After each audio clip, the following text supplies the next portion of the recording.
जयपुर से सटे ग्रामीण इलाकों में वेद लीजिंग फाइनेंस कंपनी का धोखाधड़ी का आरोप लगाते हुए किसानों ने आज राजधानी जयपुर में पड़ाव डाला है। और मामला है कि जो हमने लोन लिया था उसके चौगुने दाम पर वो हमारे से पैसे हड़पे जा रहे हो और कहीं ना कहीं हमारी जमीन पे हड़पे जा रही। तो तस्वीरें आप देख पा रहे हैं, यहाँ सैकड़ों की संख्या में किसान पहुंचे हैं और मामला ये बताया जा रहा है कि जो उन्होंने लोन लिया था उससे दोगुने से चौगुने दाम पर उनकी जमीन हड़पी जा रही है। और आज सैकड़ों की संख्या में वो किसान यहाँ पहुंचे। मामला बताया जा रहा है कि हमारे अगर जैसे हमने कि 2 से 3 लाख रुपए का लोन लिया है तो हमारे से 15 से 13 लाख रुपए का हमें से लोन हड़पा जा रहा है। हम मजबूर हैं, हम फांसी खाने के लिए, फंदा खाने के लिए सरकार के सामने आए हैं। आज 60 लाख का तो मेरे घरवाली के नाम है, 59 लाख बच्चा का, 1 करोड़ 48 मेरे है। ये काय का कर दिया, खाली चेक लिया है हमारे से, 10 चेक लिए खाली, उसको भर के वो तो लगाएगा और कोर्ट में लगा भी दिया। कंप्लेन की वो सब FRR कट रही है लेकिन हमारी कोई सुनाई नहीं हो रही। हमारे को बचाने वाला कोई नहीं है। हमारे को आप बचा सकते हो, मीडिया वाले बचा सकते हो, और कोई किसान को बचाने वाला नहीं है। तो मैं क्यों भाई थे कुछ भी कर सको।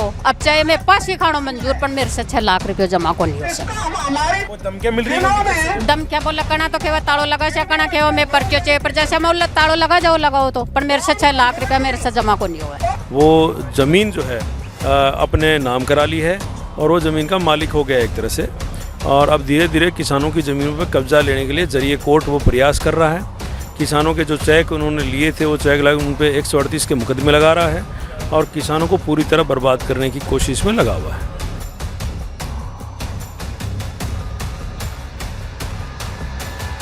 जी कितनी संपत्ति आपको कुर्क बताई जा रही है जो बैंक फाइनेंस में? 8 बीघा 6 बिस्वा जमीन है, वो कुर्की का आदेश में है। अच्छा, वेद फाइनेंस ने KCC का मामला करके हमारे को गांव वालों के जाके हमारे साथ के महीने से जो छोड़ रखे थे वो उनके कर्मचारी, जब वो गए, जब हम चले गए, नहीं हमको उसको जाके उसको पूछ, जानता ही नहीं है कहाँ है महेंद्र वेद।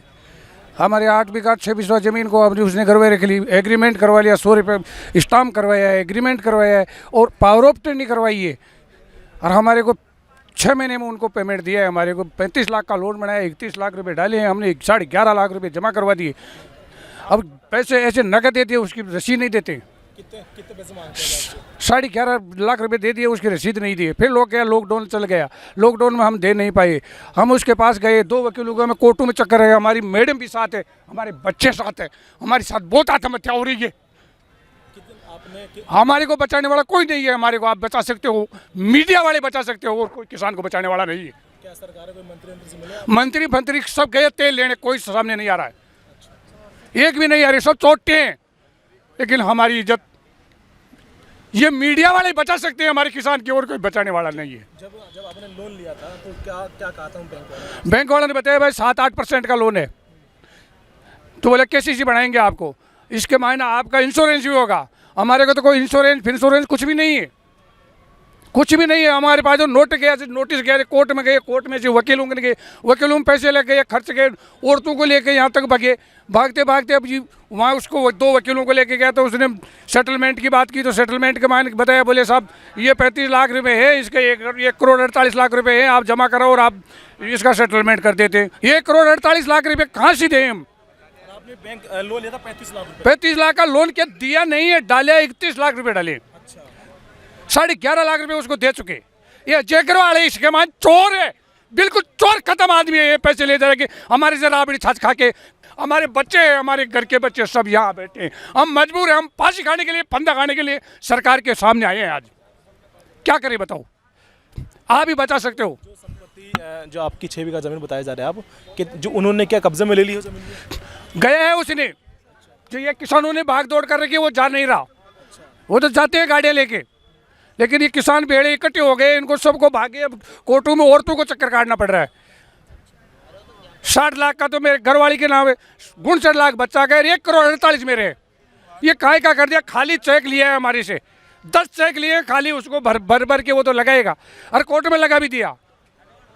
पुलिस से कंप्लेन की? वो सब FRR कट रही है लेकिन हमारी कोई सुनाई नहीं हो रही। कहाँ के रहने वाले आप?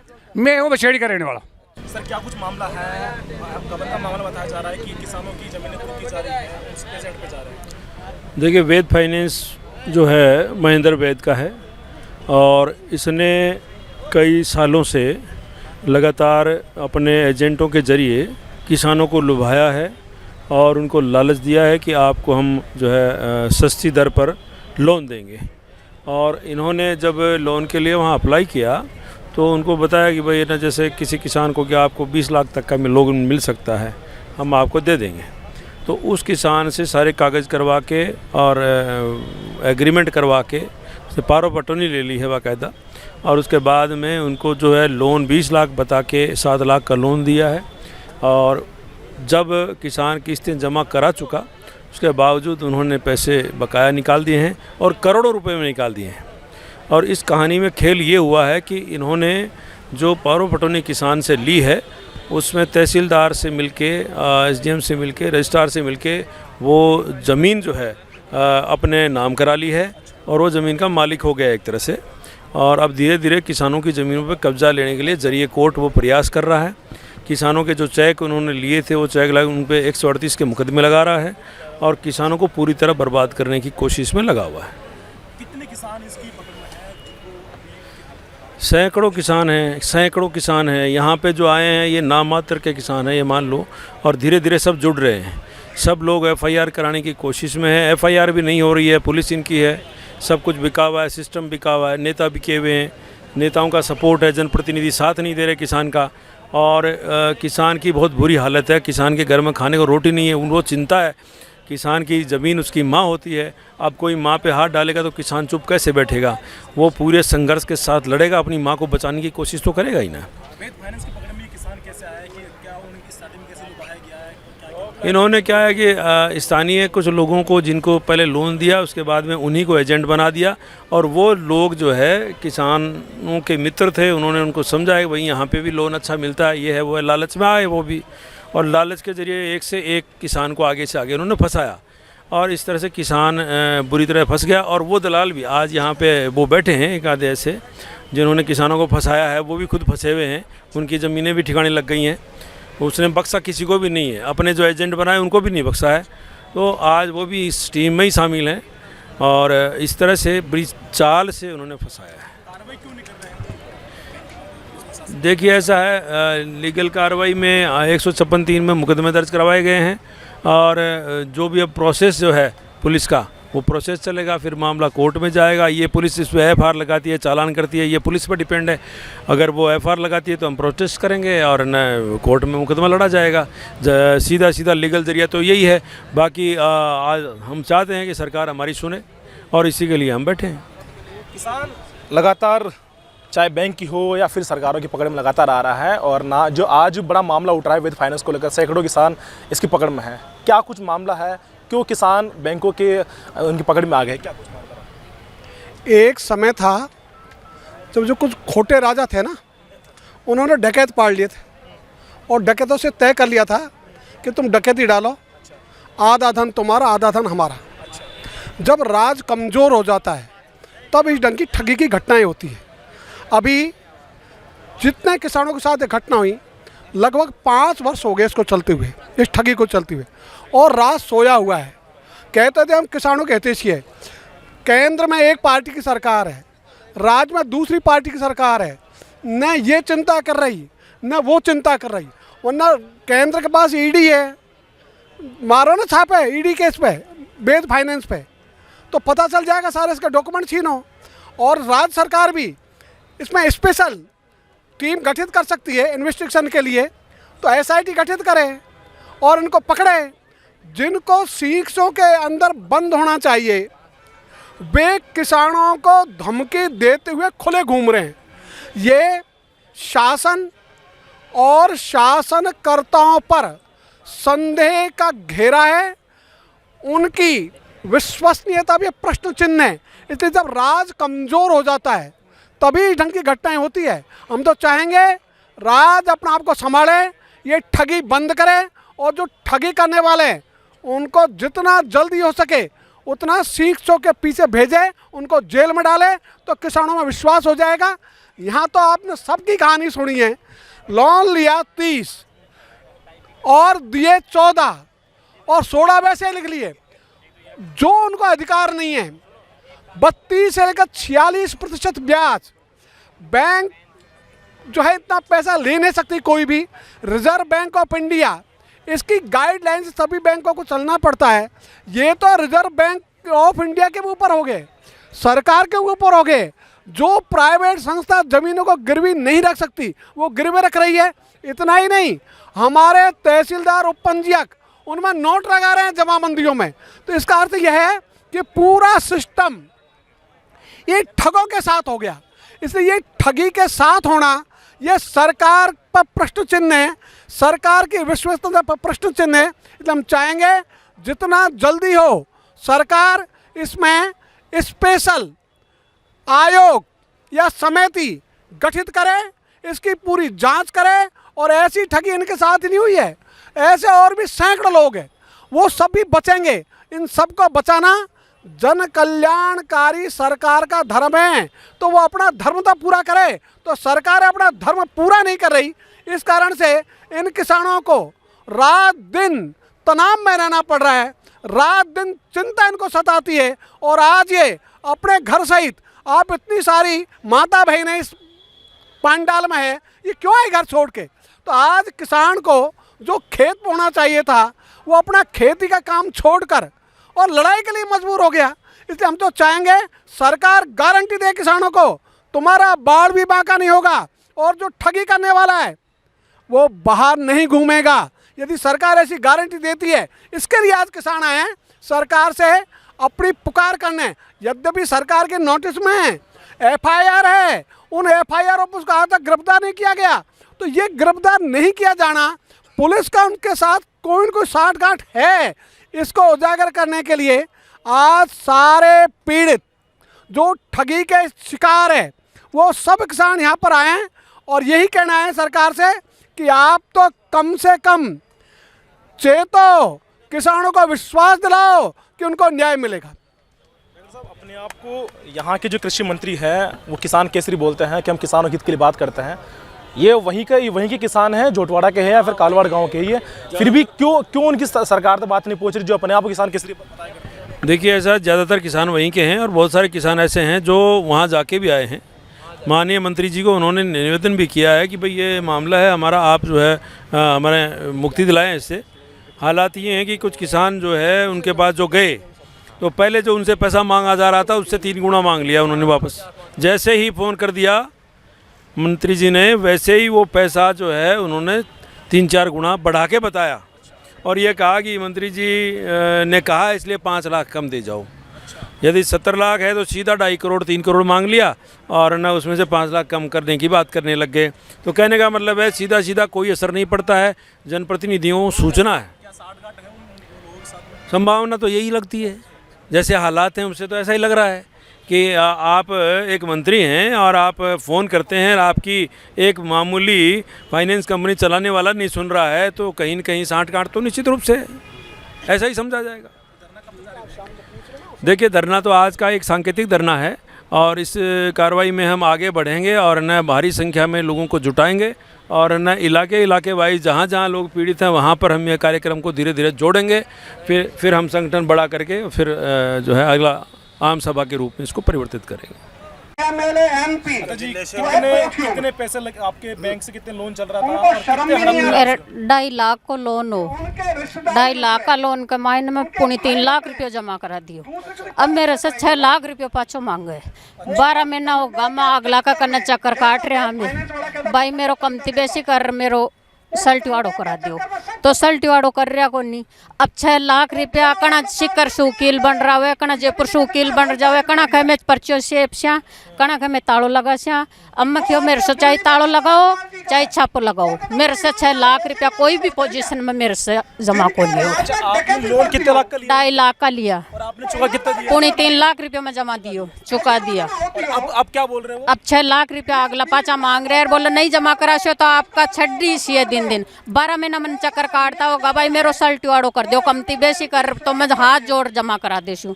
तो अगला बोल रहे हैं 6 लाख पूरा जमा कराना ही पड़सी। तो मैंने 12 महीना से एक ही बात बोल रहे हैं, बोले 6 लाख थान जमा करवाना ही पड़सी। तो मैं क्यों भाई, मेरे चाहे ताला लगाओ चाहे पर्चा चेपो, मेरे से 6 लाख रुपया कोई भी हालत में मेरे से जमा को नहीं होगा। तो वो बोल क्या रहे, अगर जमा नहीं कराएंगे तो आगे क्या बोलेंगे? आगे बोले बढ़ रहा है, बढ़ते रहेंगे, दिन बढ़ रहा है। बोला मैंने कि मैंने बढ़ रही है, बोला मैसेज मेरे का ना हर महीने मैसेज बढ़ रही आ रही है। बोला कोई धमकियां मिल रही है? दम क्या बोला कणा तो केवा ताड़ो लगा से कणा केवा मैं पर्चो चे पर जैसे मैं बोला ताड़ो लगा जाओ लगाओ तो पर मेरे से 6 लाख रुपया मेरे से जमा को नहीं हुआ है।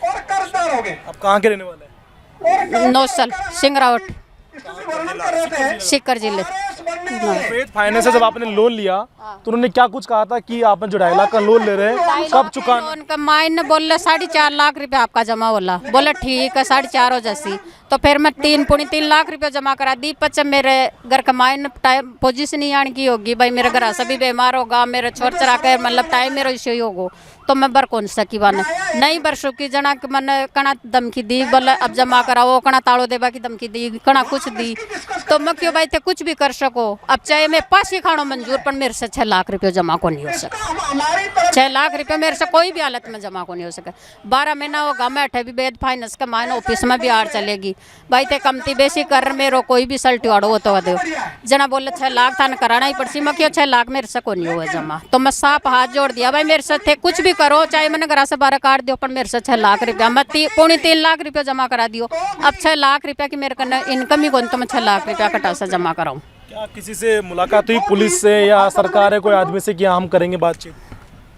बठा से आयो शिकर से वकील बन रहे तो मैं बिन भी बोली भाई मेरा कमती बेसी करवा दो लिया मैंने फोन कर दीजिए भाई अत्ता कमाइन था को सल्टी वाड़ो कर दिया तो वो भी बोले मैंने शिकर को वकील बतायो भाई मैं शिकर वकील से आई हूँ तो वो भी मैंने आई बात की बोले 6 लाख पूरा ही जमा हो सी तो मैं को साई थे कोरट आया हो शिकर हूँ तो ठीक है पर मेरे से 6 लाख रुपया जमा को नहीं हुआ तो मैं शिकर से आया तो भी वही जवाब दियो भाई मेरे से 6 लाख रुपया को नहीं जमा हुआ। 30 लाख का लोन लिया था 20 लाख रुपए खाते में आए 2 लाख रुपए एजेंट ले गए और 2 करोड़ 18 लाख रुपए मांग रहे मेरे से। 2 करोड़ 18 लाख रुपए मांग रहे मेरे से। जब आपने लोन लिया था तो कितने चुकाने की बात हुई थी? जब मेरी बात हुई थी भाई 30,000 की किस्त आएगी तुम्हारी और वो मेरे कर दिए 1,30,000 की किस्त बना दी उन्होंने मेरी। और जो मेरे लोन की तय थी ना 30 लाख रुपए वो मात्र मेरे 18 लाख रुपए डाले 12 लाख रुपए डाले नहीं। अच्छा जो लोन लिया था वो भी नहीं डाले? वो भी नहीं डाले मेरे। तो अभी डबल बढ़ा के क्यों दे रहे हैं? पता नहीं बिल्कुल मालूम है पता नहीं मेरे को इस चीज़ का तो लेकिन उनकी नज़र है मेरी ज़मीन पे। मैं मुकेश कुमार कुमाऊत मैं दान कैसे हूँ। मेरे सन 2018 में 14 लाख रुपए का लोन स्वीकृत किया था तो मेरे को जो लोन की जो ब्याज रेट है इंटरेस्ट ऑफ रेट है वो 7 से 8% बताई गई थी। हमारे 1.5 बीघा ज़मीन के ऊपर उसने केसीसी टाइप से लोन किया था भाई आपको सरकारी योजनाओं का बड़ी बड़ी सरकारी योजनाओं का लाभ मिलेगा। हमारे को योजनाओं के लाभ के झांसे में लेकर उसने 14 लाख का लोन स्वीकृत किया। उसमें से मेरे खाते में मात्र 10,38,000 डाले वो भी 1 साल के अंदर डाले मतलब उसने किस्तों में पैसे डाले। अब मेरे को जैसे ही मैं उन सेठ जी के पास गया महेंद्र वैद के पास भाई आप किस्तों में पैसे क्यों डाल रहे हो तो उन्होंने बताया कि साहब हम तो हमारे पास तो जो पैसे हैं उसी हिसाब से हम पैसे डाल रहे हैं। तो मेरे को साल भर में पैसे डाले और मैंने वापस उनको रिटर्न भी कर दिए 15,22,000 मात्र 10,38,000 के 15,22,000 रेंट टू रेंट रिटर्न भी कर दिए। इसके बाद में उन्होंने मेरे नाम से 138 का मुकदमा करवा दिया और कॉमर्स कोर्ट में एक अवार्ड लगा दिया 18 लाख का। अब वो टोटल बकाया 33 लाख रुपए निकाल रखे हैं और मेरी ज़मीन को कुड़क करने के लिए तैयार हो गए और आए दिन मेरे को धमकियाँ दिलवा रहे हैं कि आप इस संघर्ष समिति से हट जाओ नहीं तो आपको जान से मरवा देंगे। देखो मेरा सीकर ज़िले में है। सीकर ज़िले में हम कम किसान हैं। मेरे पिताजी के नाम पे लोन था पिताजी ने उठाया था और पिताजी एक्सपायर कर गए। वो टेंशन में वो है नहीं इस दुनिया में। तो मैं ये पैसा चुकाने के लिए गया वो उसका 2 आदमी आया बोला आपके पिताजी की डेथ सर्टिफिकेट दे दो। डेथ सर्टिफिकेट हमने दे दी। दूसरे दिन मेरे भाई के कोई बिजली लग रही थी लाइट का लग रहा था तो लाइट वाले ने बोला तुम्हारे खेत पे स्टे है। तो वो उसने मेरे को फ़ोन किया भाई तुम्हारे खेत पे स्टे है। तो खेत पे स्टे है तो मैं वहाँ पे पटवारी को फ़ोन किया तो पटवारी ने बोला कि अगले का पैसा दे दो। पिताजी ख़त्म हुए तो क्या ज़मीन तो तुम्हारे पास है ना। तो मैं आया महेंद्र भाई जी के ऑफिस में यहाँ पे ऑफिस में आके उनको बोला कि भाई मेरा जो हिसाब है वो आप कर दो रीजनेबल पैसा बता दो मैं आपको दे दूंगा। बोले आप 80 लाख दे दो। 11 लाख का मेरे 3.5 लाख रुपए शुरू में आए वो केसीसी में मैंने जमा दे दिया। फिर मेरे को 4 महीने घुमाया फिर मेरे पास आया 3.5 लाख।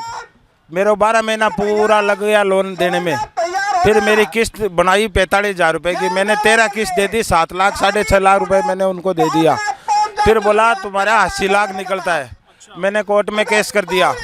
अब मेरा जयपुर इसमें केस चल रहा है, अपना कॉमर्शियल केस चल रहा है। अब वो अभी 1 महीना भी नहीं हुआ है केस चले हुए। अब वो न तो सल्ट रहा है न कोई और है, कभी तो 80 लाख बता रहा है, कभी 1 करोड़ बता रहा है। अब हम कहाँ से दें, पिताजी है नहीं वो। हाँ, जमीन हड़प ली ने, उसके ऊपर वो लगा दिया, स्टे लगा दिया। तो भाइयों कसरा नंबर 1 था, तो अब भाई हमारे से लड़ रहा है कि भाई मैंने जो पैसा तुमने उठाया है तो ये जो है ना तुम्हारे ऊपर है।